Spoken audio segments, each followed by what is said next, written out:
اب دیکھیے اس پر to pronged حملہ ہو رہا ہے مغرب سے۔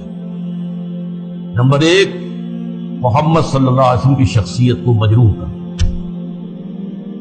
یہ کام پہلے بھی ہوا ہے، لیکن یہ بڑے مصنفین کی کتابوں میں ہوا، بڑے محدود پیمانے پر ہوا۔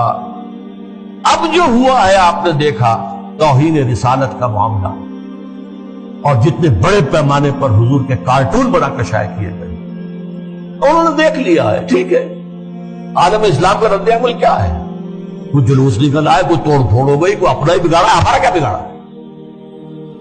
اس اعتبار سے غور طلب بات یہ ہے، ایک بار جو ہے کاری کیا ہے انہوں نے اور دیکھ لیا کہ ہے کوئی تھوڑے سے لوگ ہیں، کوئی دقیانوسی ہے، کوئی جذباتی ہے، ویسے بھی وہ لوگ عام طور پر ان پڑھ ہیں یا مولوی ملاٹے ہیں، بس ان کا اثر انہوں نے قبول کیا ہے۔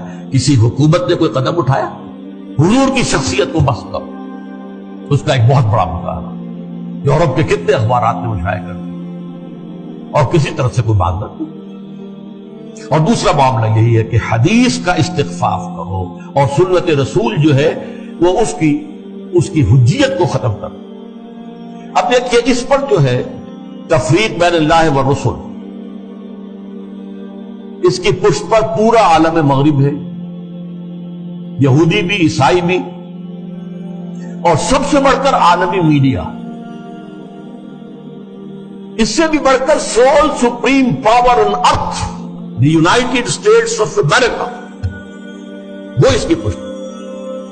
ارب ڈالر خرچ کیے جا رہے ہیں این جی اوز پر، اور ان این جی اوز کا کام کیا ہے؟ مسلم تہذیب کی بیخ کریں۔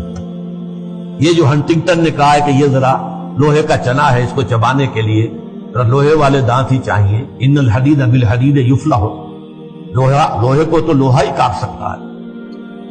نظام تعلیم کے اندر بنیادی تبدیلیاں کرتے ہیں یہ امریکہ، اور دوسری طرف عالم اسلام میں جو اس کے پٹھو بیٹھے ہوئے حکمران بوڈلز، روشن خیالی کے نام سے اور اعتدال پسندی کے نام سے جو پرچار ہو رہا ہے، جو ایوان صدر سے پرچار ہوتا ہے، حکومت کی سطحوں پر، مختلف سطحوں پر پرچار ہو رہا ہے، اور سب سے زیادہ یہ کہ جب میڈیا کے اوپر جو پرچار ہو رہا ہے اور میڈیا کی جو پہنچ ہے، اس کا آپ اندازہ کریں۔